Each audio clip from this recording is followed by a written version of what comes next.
ಹಾಸನ ಜಿಲ್ಲೆಯ ಮಲೆನಾಡು ಭಾಗದಲ್ಲಿ ಕಾಡಾನೆಗಳ ಹಾವಳಿ ತುಂಬ ಜೋರಾಗಿದೆ.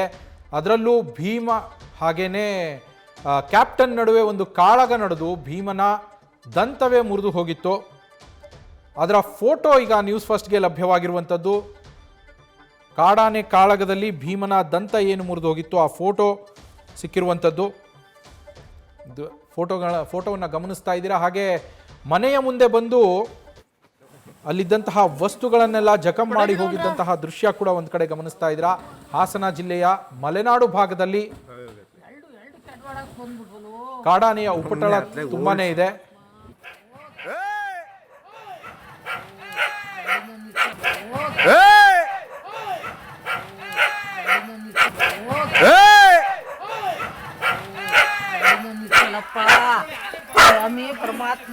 ಸಿಟ್ಟು ಸಿಟ್ಟು ಸ್ವಾಮಿ ಪರಮಾತ್ಮ ನಮ್ಮಪ್ಪ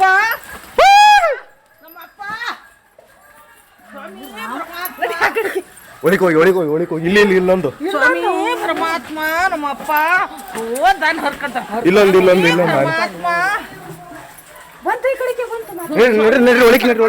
ನಡ್ರಿ. ಈ ಬಗ್ಗೆ ಹೆಚ್ಚಿನ ಡೀಟೇಲ್ಸ್ ಅನ್ನ ನಮ್ಮ ಪ್ರತಿನಿಧಿ ವಿದ್ಯಾಶ್ರೀ ನೀಡ್ತಾ ಹೋಗ್ತಾರೆ. ವಿದ್ಯಾಶ್ರೀ, ಈ ಹಿಂದೆ ಕೂಡ ಕ್ಯಾಪ್ಟನ್ ಹಾಗೆ ಭೀಮನ ನಡುವೆ ಒಂದು ಕಾಳಗ ನಡೆದಿತ್ತು. ಇದಾದ್ಮೇಲೆ ಮತ್ತೆ ಕಾಳಗ ನಡೆದಿರುವಂತದ್ದು. ಈ ಸಮಯದಲ್ಲಿ ಆನೆಯ ಭೀಮನ ದಂತ ಮುರಿದು ಹೋಗಿದೆ. ಏನೆಲ್ಲ ಹೆಚ್ಚಿನ ಡೀಟೇಲ್ಸ್ ಸಿಗ್ತಾ ಇದೆ ವಿದ್ಯಾಶ್ರೀ ಇದ್ರ ಬಗ್ಗೆ? ನವೀನ್, ನೀವು ಹೇಳಿದ ಹಾಗೆ ಕ್ಯಾಪ್ಟನ್ ಹಾಗೆ ಭೀಮನ ಮಧ್ಯೆ ಈ ಹಿಂದೆ ಕೂಡ ಕಾಳಗ ನಡೆದಿತ್ತು. ಬಟ್ ಈ ಬಾರಿಯ ಕಾಳಗದಲ್ಲಿ ಕ್ಷಮತೆ ಭೀಮನ ದಂತಾನೆ ಮುರಿದು ಹೋಗಿದೆ. ಆ ಮುರಿದು ಹೋಗಿರೋ ದಂತವನ್ನ ನಾವು ವೀಕ್ಷಕರಿಗೆ ತೋರಿಸ್ತಾ ಇದ್ದೀವಿ ದೃಶ್ಯಗಳಲ್ಲಿ. ಈ ಭಾಗ ಏನಿದೆ, ಈ ಭಾಗದಲ್ಲಿ ಕ್ಯಾಪ್ಟನ್ ಹಾಗೆ ಭೀಮನ ಕಾಳಗ ಈ ಹಿಂದೆ ನಡೆದಿತ್ತು 11 ತಿಂಗಳ ಹಿಂದೆ ನವೀನ್. ಆಗ ಕ್ಯಾಪ್ಟನ್ ಹಾಗೆ ಭೀಮನ ನಡುವೆ 3 ದಿನಗಳ ಕಾಲ ಕಾಳಗ ನಡೆದಿತ್ತು. ಆ 3 ದಿನಗಳ ಕಾಳಗದಲ್ಲಿ ಇದೇ ತನ್ನ ದಂತದಿಂದ ಭೀಮ ಆನೆ ಕ್ಯಾಪ್ಟನ್ ಆನೆಗೆ ತಿವಿಯುವಂತಹ ಕೆಲಸ ಮಾಡಿತ್ತು 3 ದಿನಗಳ ಕಾದಾಟದಲ್ಲಿ. ಆ ನಂತರ ಕ್ಯಾಪ್ಟನ್ ಆನೆ ಅಲ್ಲಿಂದ ಓಡ್ ಹೋಗ್ಬಿಡುತ್ತೆ. ಯುದ್ಧದಲ್ಲಿ ಸೋತು, ಕಾಳಗದಲ್ಲಿ ಸೋತು ಓಡ್ ಹೋಗಿತ್ತು. ಅದಾದ ಬಳಿಕ ಈ ಭೀಮ ತನ್ನ ಗುಂಪಿನಿಂದ ಬೇರ್ಪಟ್ಟು ಒಂದ್ ಸಣ್ಣ ಹೆಣ್ಣಾನೆ ಜೊತೆ ಸಕಲೇಶ್ಪುರ ತಾಲೂಕಿನ ಆಲೂರು ರೇಂಜಿಗೆ ಹೋಗ್ಬಿಟ್ಟಿದ್ದ.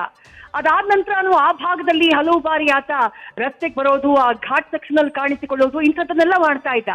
ಅದಾದ ನಂತರ ಮೊನ್ನೆ 8 ದಿನದ ಹಿಂದೆ ಮಟ್ಸಾಗರ ಭಾಗಕ್ಕೆ ಬಂದಂತಹ ಈ ಭೀಮ ರೈಲ್ವೆ ಗೇಟ್ ಅನ್ನ ಮುರಿದು ಹಾಕಿದಾನೆ. ಅಲ್ಲಿಂದ ಬಿಕ್ಕೋಡು ಈ ಜಗರ್ಬರನಹಳ್ಳಿ ಎನ್ನುವಂತಹ ಫಾರೆಸ್ಟ್ ಏನಿದೆ ಆ ಭಾಗಕ್ಕೆ ಬಂದಿದ್ದಾನೆ. ಮದ ಬಂದಾಗ್ಲೇ ಕಳೆದ ಬಾರಿಯೂ ಭೀಮ ಎಂಟ್ರಿ ಕೊಟ್ಟಿದ್ದು ಈ ಭಾಗಕ್ಕೆ ಕಾದಾಟಕ್ಕೆ. ಈ ಬಾರಿಯೂ ಮದ ಏರ್ದಾಗ್ಲೇ ಎಂಟ್ರಿ ಆಗಿದ್ದಾನೆ.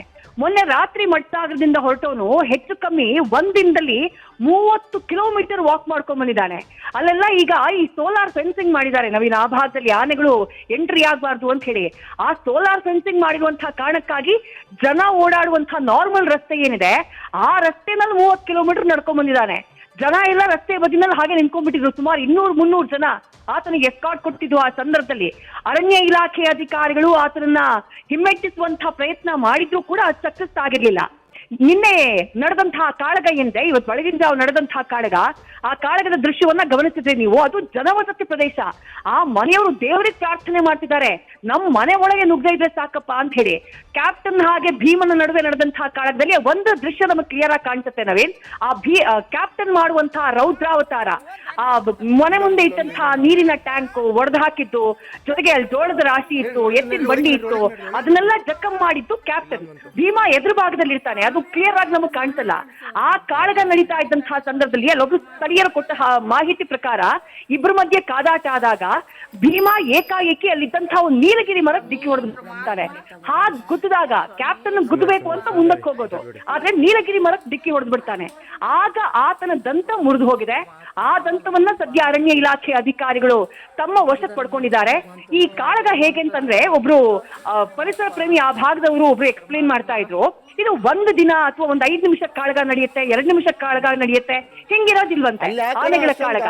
ಅವರು ಆ ಆನೆಗಳು ಟೆರಿಟರಿ ಮೇಲೆ ತಮ್ಮ ಒಂದು ಹಿಡಿತವನ್ನ ಸಾಧಿಸಬೇಕು, ಹೆಣ್ಣಾನೆಗಳ ಹಿಂಡಿನ ಮೇಲೆ ಒಂದು ಹಿಡಿತ ಸಾಧಿಸಬೇಕು ಅಂತ ಹೇಳಿ ಕಾಳಗವನ್ನ ಮಾಡ್ತವೆ.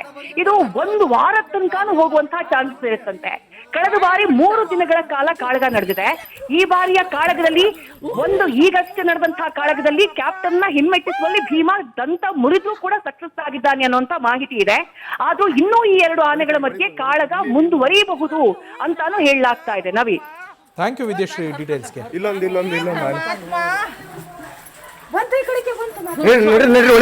ನಡ್ರಿ ಒಳಗೆ ನಡ್ರಿ ಅಪ್ಪ ಇಲ್ಲೊಂದು ಬಂತು. ಒಳ್ಳೇದ್ ಮಾಡ ನಮ್ಮಪ್ಪ ತಡಿ ಸ್ವಾಮಿ ಪರಮಾತ್ಮ